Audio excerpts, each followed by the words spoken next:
마태복음 25장 천국비유, 오늘 마지막으로 이 세 가지의 비유를 우리가 이 샌드위치 비유라, 저는 이렇게 이제 부릅니다. 각각의 모양은 달라도 내용은 하나다, 같다. 그런 의미에서 이제 제가 이렇게 부릅니다. 먼저 오늘 이 말씀을 듣기 전에 지난번에 여러분에게 드렸던 두 가지의 비유에 대한 간단한 요약의 말씀을 하고자 합니다. 첫째는 이 달란트의 비유입니다. 이 달란트는 무언가? 지금도 이 은사라고 말하는 사람들이 있는데 참 촌스럽습니다. 농촌스럽습니다. 뭐 틀린 것도 아니에요. 왜? 은사로 보고 또 은사로 해석해서 참 받은 은사를 10분 활용하도록 한다는 의미에서는 뭐 나쁜 것도 아니에요. 그래서 또 그렇게 전하는 분이 있으면 그렇게 들으시기를 바라고, 또 그러나 이 달란트 비유는 이 달란트가 무엇인가? 이 달란트는 가장 키요 핵심적인 단어가 있다면 이 달란트는 바로 무엇이라고요? 용서입니다. 용서. 용서요, 사랑이요, 은혜요. 이것이 바로 우리가 주님께로부터 받은 것입니다. 그런가 그러하지 아니한가? 이 성경적 증거, 주님이 우리에게 그렇게 말씀하셨어요. 어떻게 주님 우리에게 말씀하셨습니까? 누가복음 7장 47절에 기록하기를, 제가 죄 사함을 많이 받았으므로 나를 많이 사랑했다. 적게 받은 자는 적게 사랑하느니라, 주님이 이렇게 말씀하셨습니다. 그래서 우리가 주님께로부터 이 받은 용서를 가지고 우리가 용서를 베푸는 것은 마치 주님께로부터 많은 용서를 받은 자가 많이 용서한 것처럼, 그러니까 주님께서 내가 달란트를 받았어, 이걸 가지고 장사를 해서 남겼다, 바로 그런 의미를 담고 있다. 그래서 이 달란트는 중심되는 것이 용서요, 사랑이요, 은혜다. 많이 사랑받은 사람은 많이 사랑하게 되어 있어요. 그래서 달란트 비유를 할 때 5달란트, 2달란트, 1달란트 이렇게 말하는 거죠. 그래서 5달란트 많이 받은 자, 2달란트 많이 받은 자, 이들은 이것을 장사를 해서 남겼더라. 그러므로 달란트 비유에 있어서 이 달란트는 바로 용서요, 사랑이요, 주님으로부터 받은 은혜입니다. 두 번째, 열천의 비유의 기름은 뭔가? 기름. 이것은 믿음의 하나님의 사람들의 선한 행실입니다. 그러나 믿음이 없는 자의 선한 행실은 기름이 될 수가 없습니다. 이 유대인은 율법을 가졌지만은 그 율법의 의와 신과 인을 버려버렸어요. 즉, 등은 가졌으나 기름을 가지지 않았어요. 등이 텅텅 비었어요. 기름이 없어요. 오늘날 우리도 마찬가지죠. 우리도 그리스도 안에서 우리가 하나님의 거룩한 성령을 받았어요. 그러면 우리가 이 성령을 쫓아서 행해야 돼요. 성령을 쫓아 행하지 아니하면 이 성령 받은 증거와 이 효력이 뭐가 있어요? 그래서 성령을 쫓아서 행하지 않는 자는 마치 유대인들이 율법을 받고 신과 인을 버린 것처럼 성령을 받고 성령을 쫓아 행하지 않는 사람은 기름 준비하지 않는 사람이다. 그러므로 오늘날 우리가 그리스도 안에서 이 기름은 뭐냐? 성령을 쫓아 행하는 거룩한 믿음의 사람들의 선한 행실이다. 그래서 이것을 성경은 거룩한 세마포 옷이다 라고 표현하기도 하고, 여러 모양으로 우리에게 이것을 표현하기도 하는 것이죠. 사랑하는 이제 마지막으로 오늘은 여러분에게 양과 염소의 비유를 말씀하고자 합니다. 먼저 이 양과 염소의 비유도 마찬가지입니다. 항상 이 설교자는 이 프레임을 잘 짜야 됩니다. 이 프레임이라는 것은 마치 뭐가 같으냐 하면 여러분 붕어빵 장사가 붕어빵이라고 그 빵 장사를 하기 위해서는 모양이 메기같이 만들어서 붕어빵이라고 해야 됩니까? 그 모양이 빵 모양이 붕어같이 만들어서 붕어빵이라고 해야 돼요. 아, 그 잘 하시네. 그런데 이 프레임을 이 붕어빵으로 붕어의 모양으로 잘 짜야 붕어의 모양의 빵 형태가 나온 것처럼 오늘 이 양과 염소의 비유도 이 프레임을 정말 바르게 짜야만이 오늘 이 비유의 참 뜻을 알 수 있는 것입니다. 그러면 첫째는 여러분에게 계속 지금 말씀해 오고 있는데 똑같습니다. 이 세 가지 비유의 프레임이 비슷하고 똑같아요. 첫째는 어떤 비유냐? 어떤 틀 안에서 봐야 하느냐? 바로 주인과 종의 관계에서 봐야 합니다. 주종 관계의 틀 안에서 봐야 돼요. 주님이 우리에게 명령하셨어요. 우리가 양이기도 하고 또 우리는 다른 모양으로는 신부이기도 하고 또 다른 한 모양으로는 종이기도 하고 여러 모양으로 우리의 어떠함을 이 성경은 말하고 있어요. 주님은 자신의 정체성을 분명히 알고 있었어요. 주님은 자신을 우리에게 소개할 때 요한복음 1장 1장에 주님은 우리에게 자신을 어떻게 소개합니까? 나는 무엇이다고요? 나는 이 세상의 빛이라. 그래서 예수님은 빛이요.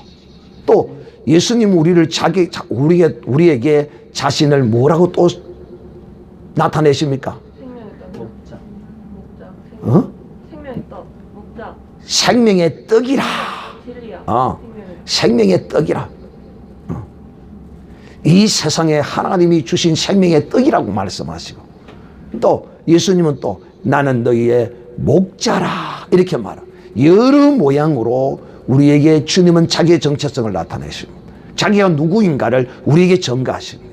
그러면 우리는 또한 하나님 앞에 어떤 존재인가? 우리는 양이다. 또 종이다. 또 신부다. 또 가장 중요한 것이 아들이다. 하나님의 자녀다. 이렇게 전가하죠. 그러나 이렇게 표현만 다를 뿐이지 실상은 하나님 앞에 우리는 하나님의 가장 그 존귀한 이름 하나님의 자녀예요. 나았으니까. 이와 같이 이 비유도 세 가지 비유가 신부와 종과 또 제자와 이런 여러 모양으로 비유하지만은 똑같은 것이다. 한마디로 이야기하면 주인과 종의 관계다 하는 틀 안에서 이 세 가지 비유를 우리가 봐야 합니다. 두 번째는 주인의 뜻을 알아야 돼. 주인의 뜻. 주인은 그 종으로 하여금 대접받기를 원하세요. 대접받기를 원한다니까요. 신부가 남편을 위하여 준비하고 예비하는 것이 그 신랑을 대접하는 거예요. 그런데 기름 준비하지 않으므로 그 신랑을 대접하지 않았어요. 또 두 번째 달란트 비유에서는 그 종이 달란트를 받아서 감추어 놓음으로써 주인이 올 때 아무것도 대접한 게 없었어요. 깡통이었어요. 그러나 2달란트 5달란트 받은 자는 장사해서 남겨서 주인을 대접했어요. 또 이 세 번째 비유인 양과 염소의 비유도 마찬가지거든요. 바로 그 주인의 명령을 따라서 전원 자, 병든 자, 옥에 갇혔던 자를 대접했어요. 그 대접이 바로 주인을 대접한 것이에요. 이 세 가지가 다 이 대접이라는 이 틀 안에서, 주인을 대접하라는 틀 안에서 보아야 돼요. 그래서 제가 이 세 가지 비유의 근거리적 배경을 주인이 늦게 오리라 하고 때리고 술 취하고 이런 짓을 하고 있으면 어떻게 하겠느냐. 이 종의 자세가 어떠해야 하는가를 주님이 말씀하기 위해서 이 세 가지 비유, 마지막 때는 또 그렇다. 이렇게 정신을 차리고 깨어서 오직 주인을 기쁘시게 하기 위하여 살아야 한다는 것이죠. 세 번째 틀은 무엇이냐? 여러분, 이 모든 성경의 주님의 말씀은 동시대적인 말씀이다. 즉 시대를 초월한다 하는 말씀입니다. 그 말이 무슨 말이냐? 예수님은 우리에게 이렇게 전가합니다. 나는 어제나 오늘이나 영원토록 동일하다. 이 무슨 뜻이냐면, 이 비유를 어떤 분은 예수님의 시대에 그 시대에 한한 말씀으로 한정해버리는 사람도 있고, 또 어떤 분은 오늘날 우리가 그리스도 안에서 우리에게 주신 말씀이라고 한정해버리는 분도 있고, 심지어는 또 어떤 사람이 있느냐 하면 마지막 환란 때에 14만 4천을 향한 말씀이다라고 하는 사람도 또 있습니다. 그러나 제가 여러분에게 말씀드리는 것은, 주님은 우리에게 말씀하실 때 주님은 인생이 아니에요. 주님은 해전하는 그림자도 없으시고 주님은 시건치도 안 해요. 즉 그 말이 무슨 말이냐면, 우리는 유한한 존재이기 때문에 이 유한한 존재 안에서 주님의 말씀을 자꾸 보는 거예요. 그러므로 이 주님의 말씀은 항상 유한하게 보일 수밖에 없어요. 즉 자기의 어떤 필에 개념이 사로잡혀 있으면 그 필이 꽂히는 대로 이거는 주님이 오실 때 초림 때의 일이다. 또 종말론에 사로잡혀서 14만 4천이라는 그 숫자를 머릿속에 그 개념을 탁 받고 있는 사람은 그 마지막 종말 때를 향하여 주님이 하신 말씀이다 이렇게 말하죠. 저는 사실상 초림 때에 주님이 하신 말씀도 맞고, 오늘을 살아가는 이 시대에 우리를 향한 말씀도 맞고, 또 혹 14만 4천 때에 있을 어떤 것이 있다고 하더라도 그때에 이루어질 말씀이라 해도 맞다. 그게 있는지 없는지 정확한 건 알 수는 없지만은, 그러나 그건 모른다고 해서 오늘날 주신 이 말씀으로 우리가 받아서 믿음으로 이렇게 양과 염소로 구별되어진 이런 삶을 산다고 해서 이것이 우리에게 무익하지는 않다. 14만 4천과는 상관없다고 해도 상관이 없다고 해도 우리에게 아무런 영향이 없다. 오늘을 사는 우리가 이 말씀을 바로 받아서 살면 된다. 그러니까 주님은 우리처럼 유한한 존재가 아니세요. 주님이 누구십니까? 예수님이 이 땅에 육신을 입고 오신 그분은 우리를 창조하시고 천지 만물을 지으신 창조주 하나님이세요.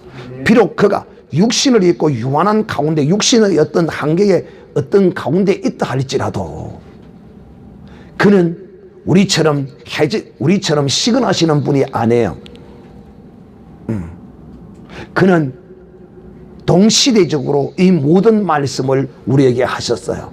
그래서 여러분이 이 성경을 읽다 보면 주님이 전에 있었던 것을 지금 있는 것처럼 말하고, 앞으로 있을 것을 지금 있는 것처럼 말하고, 이런 일들이 성경에 너무도 많아요. 그래서 오늘 이 말씀도 마찬가지다. 우리가 이 주님의 비유의 말씀을 볼 때는 항상 동시대적으로, 주님은 어제도 없고 내일도 없고 현재도 없어요. 그분은 오직 존재할 뿐이에요. 아시겠어요? 그래서 이 틀 안에서 이 비유들을 우리가 보아야 한다 하는 것을 제가 여러분에게 말씀을 드립니다.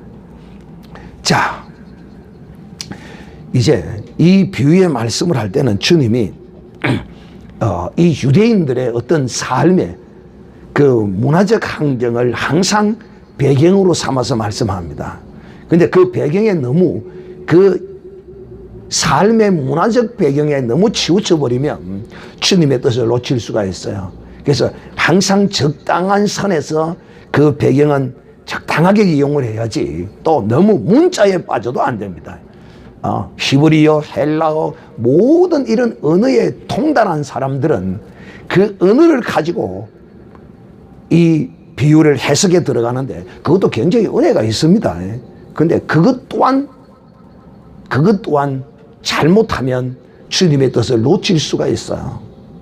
그래서 사랑하는 형제들이요, 주님이 우리에게 무엇을 말씀하시는가를 제가 오늘 여러분에게 구체적으로 딱 찾아서 딱 이빨이 딱 맞게 오늘 이 말씀을 여러분에게 전할 테니까 잘 한번 들어보세요. 그런가 그렇지 아니한가. 특히 이 팔레스타인 땅에는 목자들이 양을 키울 때 양만 키우는 것이 아니고 거기다가 염소까지도 함께 데리고 다니면서 키웁니다. 그 이유가 있어요.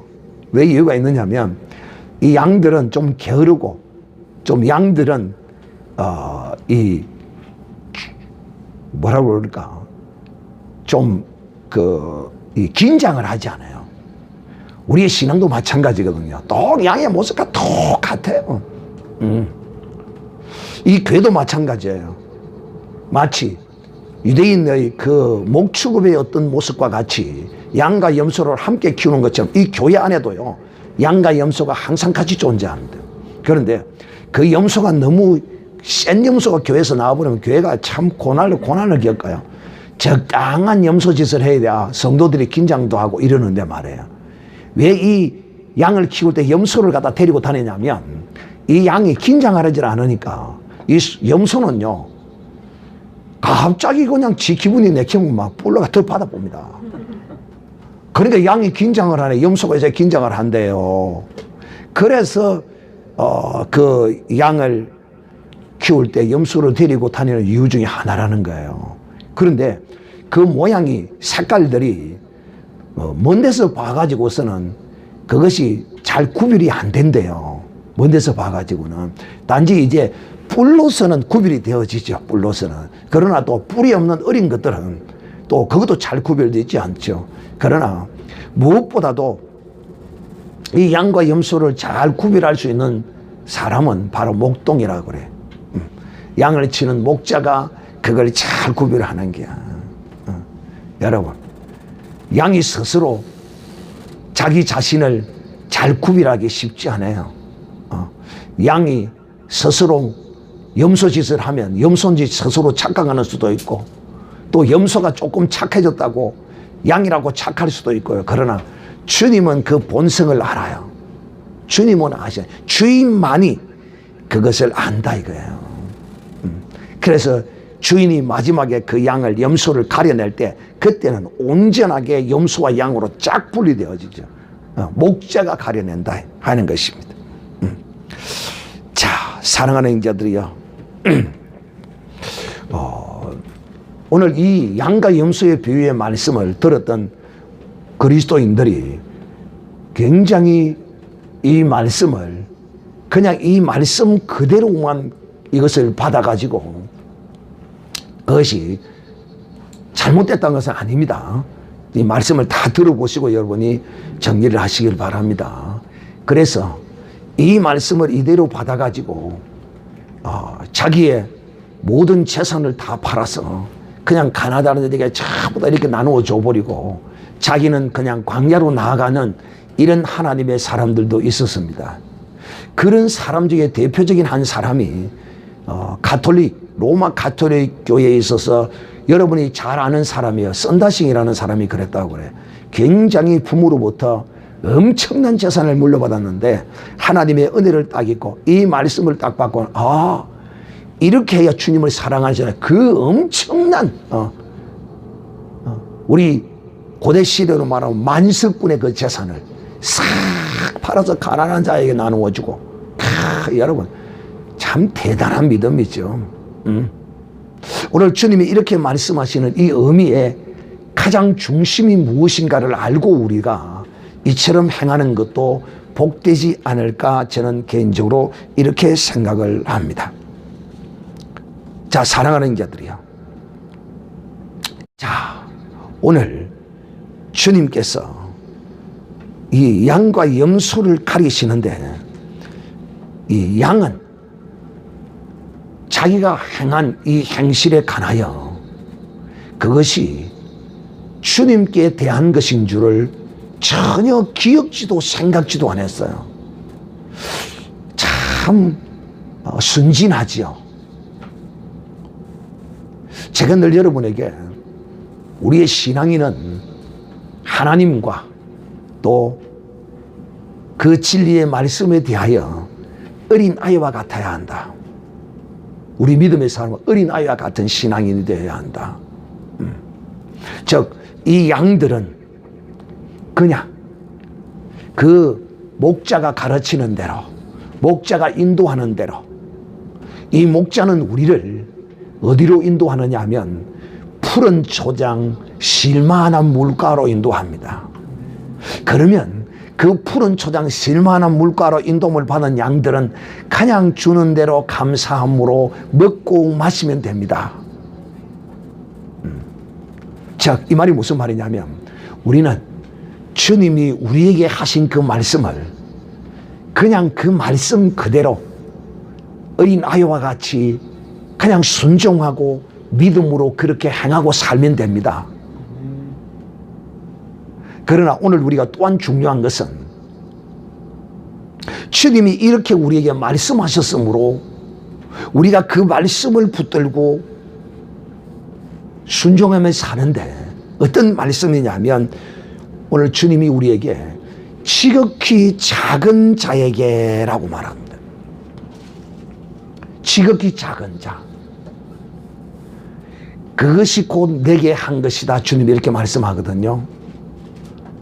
그리고 오늘 주님께서 마지막 심판 때에 이렇게 심판하시겠다는 거예요. 자, 주 예수 그리스도를 영접한 하나님의 사람이 주님의 그 약속의 언약의 말씀을 순진하게 순수하게 그대로 믿고 행하는 사람들이 오늘날에도 많이 있습니다. 어린아이처럼 그냥 그대로 그냥.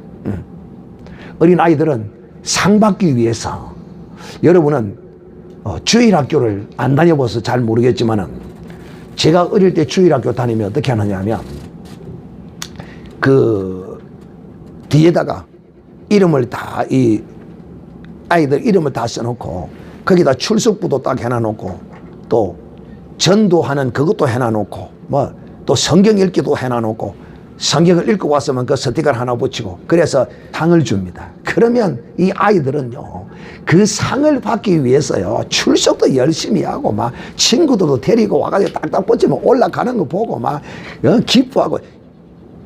우리의 신앙이 이런 것과 같아야 된다니까요. 정말 이런 모습이 필요해. 이게 어린아이 같은 신앙이라. 아이고 막 붙이면 붙이는 거 말든지 하든지 말든지 이게 아니에요.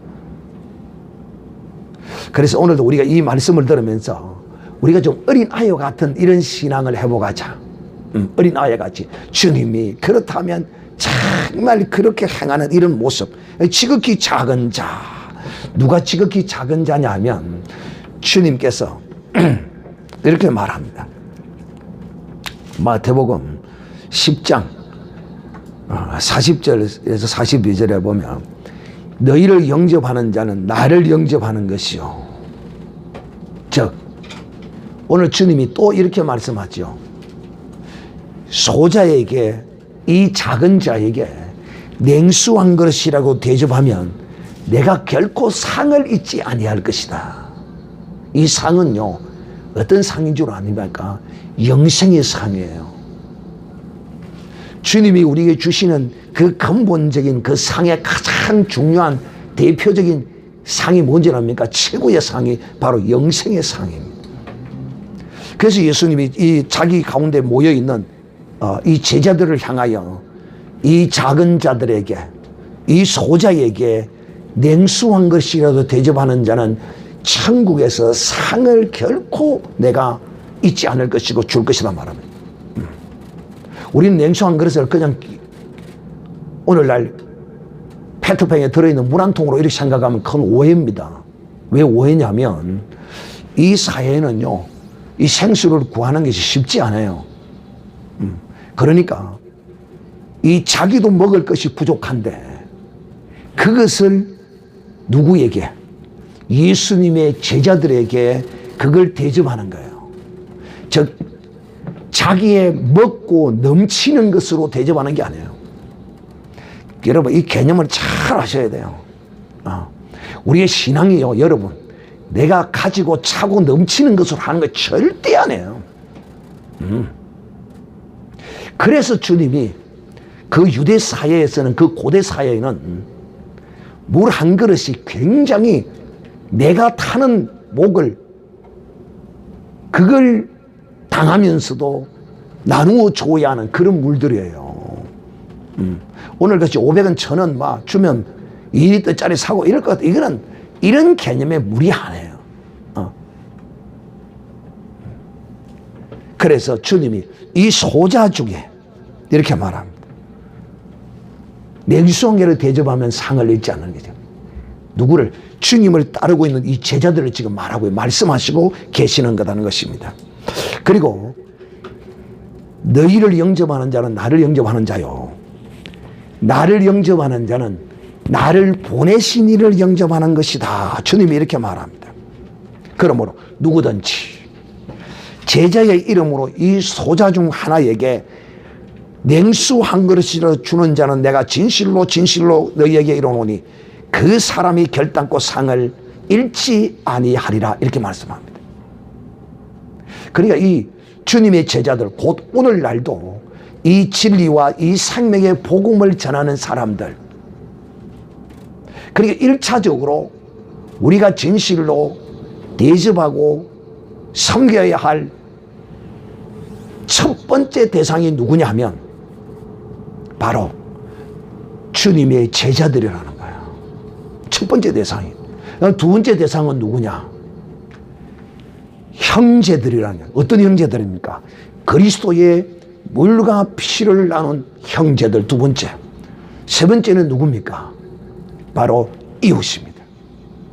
이 이웃이라는 것은 제가 첫 번째, 두 번째로 뺀 모든 사람을 일컬어 말합니다. 이 순서가 딱 정해져 있다, 이거 성경은.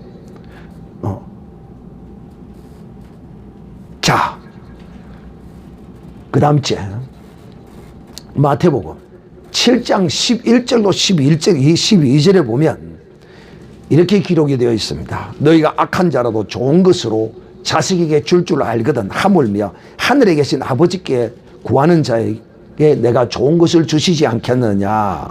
그러므로 누구든지 남에게 대접을 받고자 하는 대로 너희도 남을 대접하라. 이것이 율법이요 선지자니라. 이렇게 말씀합니다. 오늘날 이 말씀을 가지고 많은 사람들이 오해를 해서 남에게 대접을 받기 위해서 막 남을 대접하라고 막 이렇게 가르치는데 이건 하나는 맞고 둘은 안 맞는 이야기입니다. 여기서 여러분,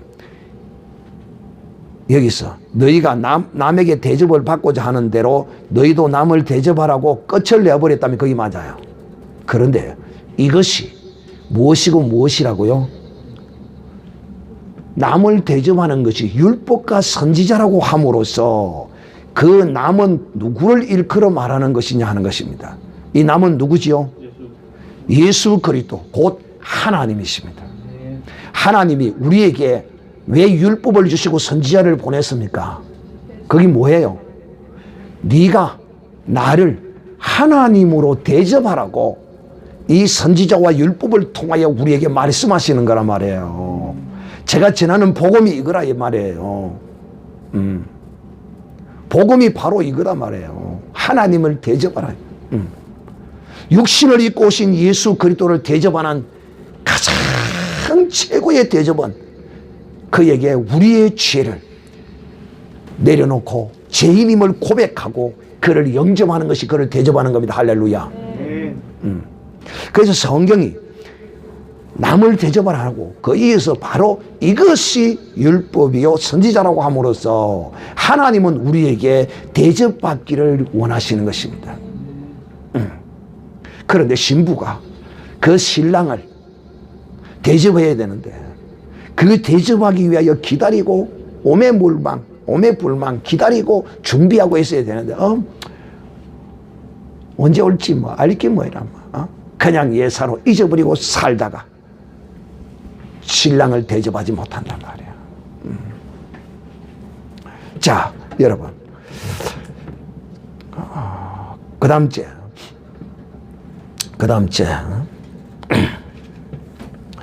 마태복음 7장 21절에 보면 이렇게 되어 있습니다. 다만 하늘에 계신 내 아버지의 뜻대로 행하는 자라야 천국에 들어가리라. 이렇게 말합니다. 오늘 이 양과 염소로 구별되어지는 이 비유에 있어서 양이 누가 양으로 주님으로부터 구별이 되어지느냐? 바로 이 양은 주님의 말씀을 따라서 바로 주님의 제자를 복음 전하는 자를 대접하는 이 사람이 또 어린 양 예수 그리스도의 물과 피를 나눈 믿음의 거룩한 형제를 대접하는 이 사람이 천국에 들어가는 양으로서 구별을 받게 됩니다. 여러분은 지금 주님이 지극히 작은 자가 누구이며 그 지극히 작은 자를 대접함으로 주님을 대접한 것이요 주님을 대접한 자는 하나님을 대접한 것이라고 지금 여러분은 이 논리를 지금 봤어요. 들었어요. 자, 오늘 주님이 왜 이처럼 이 작은 자, 복음 전하는 자, 예수님의 제자들에게 대접하라고 가르쳤을까요? 그 이유가 무엇일까요? 오늘 우리가 이 이유를 분명히 알아야 돼요. 예수를 전하는 자. 응? 그들이 예수를 전하고 복음을 전하는 자이기 때문에 내가 그를 대접하면 그것도 함께 내가 대접하는 거죠. 뭐 그것도 뭐 비슷한 말이기는 하지요. 자, 왜 이렇게 복음 전하는 자를 대접하라고 했을까? 그 이유가 도대체 무엇일까? 두 가지의 이유가 있습니다. 자, 주님은 우리에게 상 주시는 이심을 믿습니까? 네. 하나님은 우리에게 상 주시는 분이심을 믿어요? 네. 아, 그렇죠. 바로 그 상을 믿음의 사람이 빼앗기지 말라는 것입니다. 이게 무슨 뜻이냐면 여러분, 하나님의 자녀, 하나님의 사람을 이 세상 사람들이 먹이고 입히고 이 세상 사람들이 대접합니까? 오히려 반대로 하겠죠. 그래서 하나님이 믿음의 하나님의 사람들로 하여금 이 전도자, 복음 전하는 자, 예수 그리스도를 전하는 이 사람들을 먹이고 입히고 그들을 섬기게 함으로써 상을 하나님의 자녀들이 받으라는 것입니다. 두 번째, 세상은 예수 그리스도를 믿는 자를 영접합니까? 핍박합니까? 쫓아냅니까? 핍박하고 쫓아내고 탄압하고 온갖 방법으로 이 복음 전하는 자를 핍박하고 심지어는 죽이기까지 합니다. 그런데 하나님의 뜻으로 난 예수 그리스도의 피를 받은 사람들,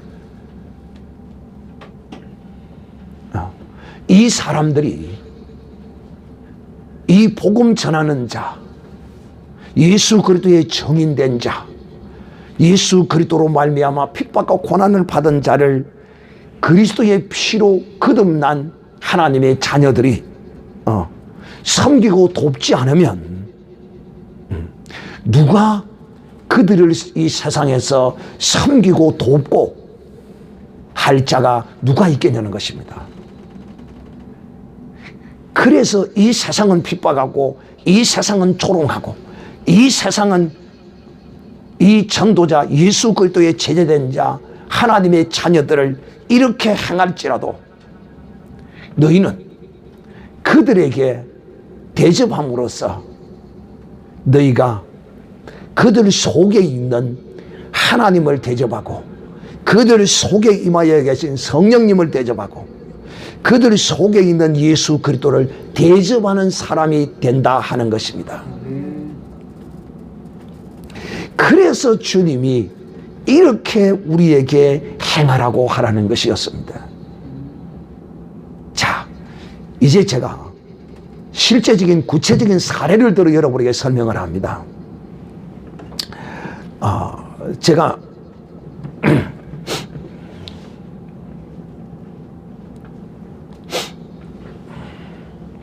저희 노예에 원로 목사님이 계셨는데 얼마 전에 돌아가셨습니다. 김장원 목사님이신데 제가 정치적인 견해는 그분과 맞지 않지만은 그러나 또 목회 선배로서 존경했던 분인데 얼마 전에 안타깝게 가셨는데 오랜 치매와 뭐 이런저런 질병으로 고생하시다 가신 분인데 그분에게 말할 수 없는 큰 은혜를 입었고 또 그분으로부터 가르침을 받았고 또 그 자녀들이 그분의 가르침을 따라 순종하는 모습을 보고 또 그 자녀들이 순종함으로 제가 은혜를 입었기 때문에 오늘 여러분에게 그 간증을 하고자 합니다. 바로 이 믿음이었던 것이죠.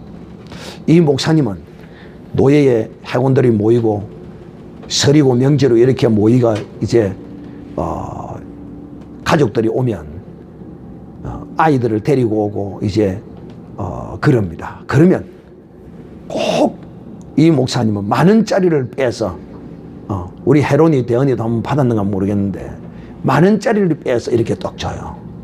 그러니까 그거 받기 위해서 막 애들을 막 데리고 막 전부 다 막 청어 엮듯이 굴비 엮듯이 막 데리고 옵니다. 막. 그러면서도 이 목사님은 그거 애들 데리고 온 애들 다 나눠주는 거예요. 그래서 제가 상가에 갔을 때도 그것을 해상하면서 사모님에게 내가 그런 이야기를 했어요. 목사님의 그런 모습들이 눈에 선합니다. 그리고 목사님을 통하여 받은 은혜가 많습니다. 하면서 이랬어요. 그 자녀들에게 그 자녀들이 무슨 일을 하는가 하면 자동차 정비를 하는데 목사님이 오면 무조건 무료로 해주라는 거예요. 그래서 저도 거기 가서 많이 은혜를 받았습니다. 근데 여러분 하나님은요 절대로 빚지는 분이 아니세요. 왜? 그가 그렇게 하다가 그 자녀 중에 한 사이가 큰 사이인데 사위 셋이 있는데 함께 이제 자동차를 정비하는 것을 이제 모아가지고 하다가 망했어요. 망할 수밖에 없지. 왜 망하느냐?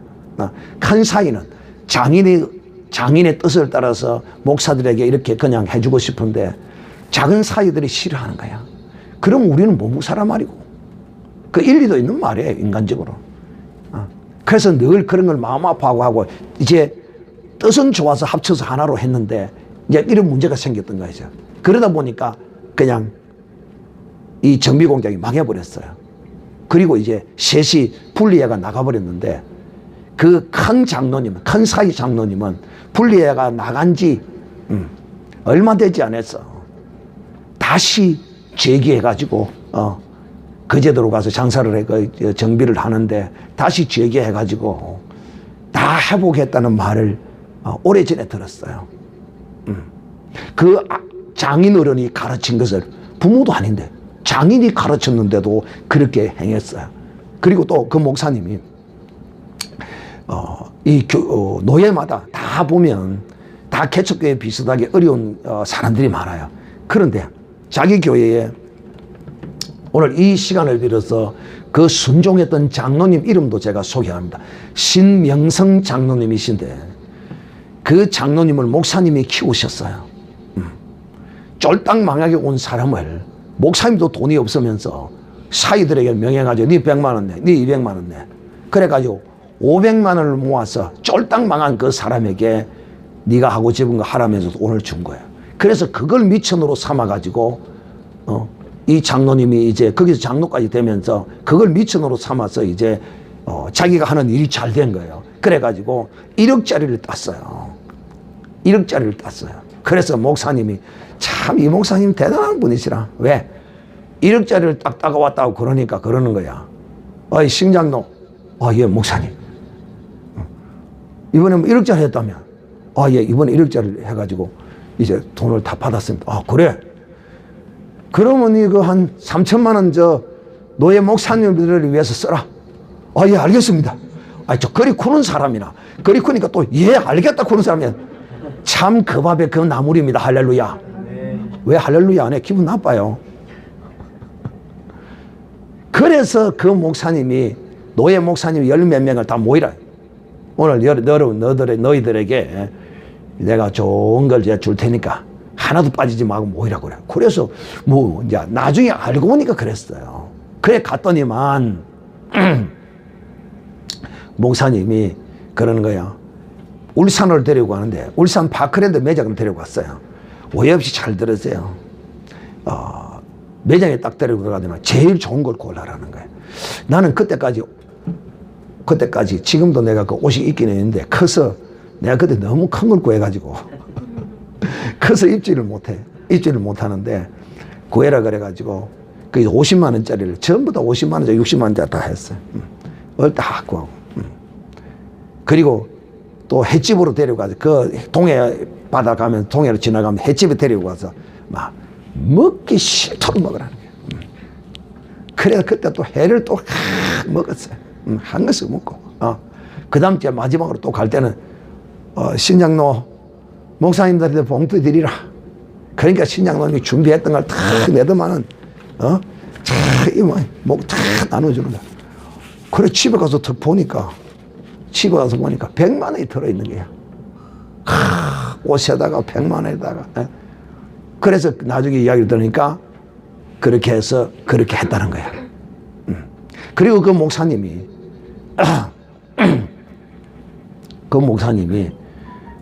그러더라고. 오늘은 내가 이 동해안으로 올라온 이유는 하면서 설명하는 게 그러더라고.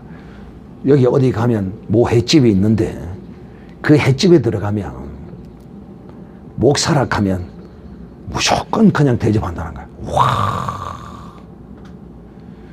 그래서 목사님이 어찌 그걸 아셨습니까? 그러니까 어느 날 하루는 식사를 하러 이제 그 횟집에 들어가서 이제 받아놓고 이제 기도를 다 하고 있었더니만은 내 모습을 더 기도하는 모습을 봤는가 와서 날 보고 목사님 보고 묻더래. 뭐라고 묻냐? 혹시 목사님이십니까? 그러더래요. 그래서 아이고 어찌 아셨습니까? 이렇게 기도하는 모습까지 보니까 또 목사님 같이 보이더라고. 그러면서 목사님 이거 잡수시고 제가 회를 또 내가 해드릴 테니까 그냥 잡수고 가십시오. 내가 그냥 드리겠습니다. 어이구 그래도 장사를 하는데 그냥 아닙니다. 그래. 그리고 또 그러더래. 지나가시다가 생각이 나면 꼭 들려주시면 제가 또 대접하겠습니다. 그러면서 뭐뭐 횟집이 바로 그 집이다라고 우리에게 말하더라고. 그래 너희들도 가서 해 먹고 싶으면 그 집에 가서 열심히 기도 방언하고 해라. 그러면 너희도 가서 공짜로 먹을 것이다. 그리고 그 목사님이 그래 너무 그렇게 많이 해주니까 미안해서도 더 인간적인 생각으로 미안찮아요. 그런데 나중에 그런 생각이 내가 이렇게 인간적으로 생각해서는 안 되겠다. 왜? 그 성도의 믿음이 그런데 내가 그 성도의 믿음을 따라서 거기 가서 내가 먹어줘야 되겠다. 그래서 몇 번을 가서 그렇게 대접을 받았는데도 한 번도 인상 한 번 없이 기쁘게 반갑게 그렇게 맞아주고 계속 그렇게 대접을 해주더라는 거예요. 여러분, 참 이 믿음의 하나님의 사람들이 이런 사람들만 있는 것이 아니에요. 나도 우리 김태균 성도에게 오리고기를 얻어먹었습니다. 우리 김태균 성도 오리고기 사준 적 있죠? 와, 정말, 근데 나는 뭐 그런 거 대접받고 뭐 그런 거 뭐 별로 나는 뭐 정유시 이기지 않아요. 그러나 여러분, 제가 오늘 이 말씀을 여러분에게 드리는 이유는 뭐냐면, 복음 전하는 자, 예수 그리스도의 제자는 이 세상으로부터 영접을 받지 못해요. 이해됩니까? 그러면 누가 그들을 영접하고 대접하고 해야 되느냐? 바로 예수 그리스도의 제대된 자, 어린 양 예수 그리스도의 물과 피로 구원 얻은 하나님의 사람들이 그들을 대접하지 아니하고 그들을 섬기지 아니하면 받을 자가 없는 거라. 섬길 사람이 없어. 그래서 하나님이 그렇게 말씀하셨고, 또 그렇게 그 말씀하신 자의 말씀을 따라서 행하는 이 사람을, 사랑하는 자들이요, 이렇게 들으면 이것을 오해할 수 있어요. 어떻게? 행함으로 그러면 구원을 얻나? 노. 여러분, 믿음과 행함은 하나입니다. 양은 반드시 이렇게 하게 되어 있어요. 어떻게? 주님의 말씀을 따라 어린 아이와 같이 예수 그리스도의 제대된 자, 예수 그리스도를 믿는 자들을 향하여 그들에게 당연히 내가 가진 귀한 것으로 그들을 대접하고자 하는 마음이 나올 수밖에 없어요. 이것이 안 나온다면 이거는 양이 아니에요. 양은 반드시 그렇게 나오게 돼요. 내가 믿는다 하면서도, 내가 백날 믿습니다 해도 정말 믿는가 믿지 않는가 그 표는 어느 때 나타나느냐? 총칼 앞에서 예수 그리스도를 시인하라, 시인하지 말라라고 하는 그 순간에 놓이면, 여러분, 내가 마음으로 믿고 그냥 시인 안 하고 그냥 가만히 있으면 되지, 내가 마음으로 믿는데 뭐. 주님은 반드시 네가 사람 앞에서 나를 시인하면 나도 너를 시인할 것이요, 사람 앞에서 부인하면 하늘에서 천사들과 아버지 앞에서 나도 너희를 부인하리라 말씀합니다. 그러면 믿음이 있는 자는 반드시 목에 칼이 들어와도, 총칼을 갖다 대도 나는 예수를 믿는다고 그 입으로 고백하게 되어 있어요. 그러나 진실로 믿지 않는 자는 총칼 앞에서 믿음의 고백을 할 수 없어요. 이와 마찬가지거든요. 오늘 주님이 이 지극히 작은 자들, 주님이 나도, 창조주인 나도 너희의 죄와 허물을 담당하기 위하여 이 땅에 와서 이렇게 이 복음을, 천국 복음을 전하고 있는데도 나도 핍박하고 나도 죽이려고 하는데, 나를 믿고 나를 따르는 이 지극히 작은 자 같은 이 제자들은 이 세상에 오죽하겠느냐는 거예요. 그래서 주님이 이들을, 주님을 따르는, 주님을 전하는 이들을 주님이 지키고 보호하시고 입히고 먹이시기 위하여 이 말씀을 주신 것이다 이 말이에요.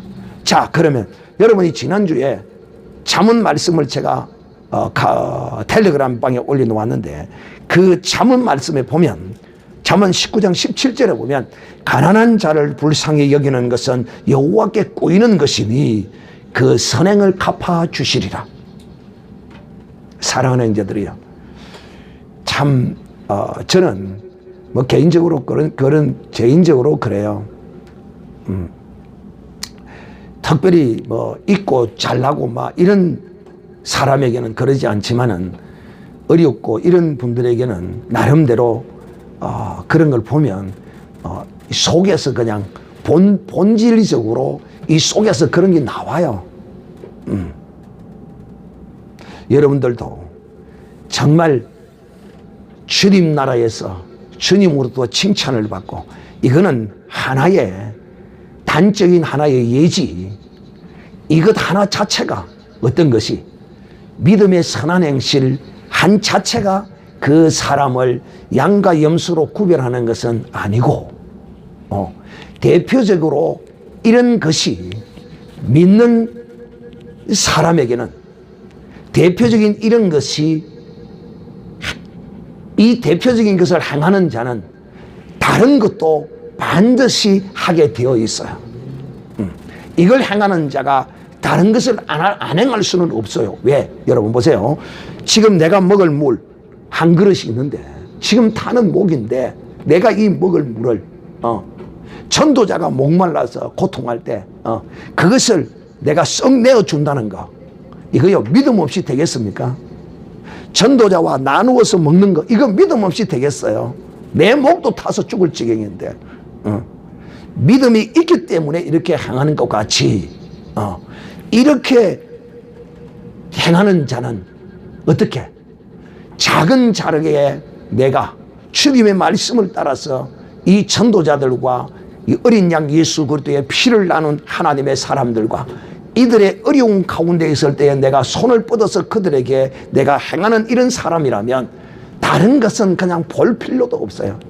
우리가 흔히 사람을 차용하고 또 며느리나 사위나 무엇을 볼 때 뭐 하나만 딱 보고, 그 사람 거 하나만 보면 됐어, 다른 거 볼 거 없어, 이런 말들을 많이 하죠. 그런 말 들어보았죠. 마치 이것과 같은 것이죠. 그래서 주님이 믿지 않는 자가, 그러면 목사님, 그럼 믿지 않는 자가 그러면 예수 믿는 사람을 대접하고 있을 수 있죠.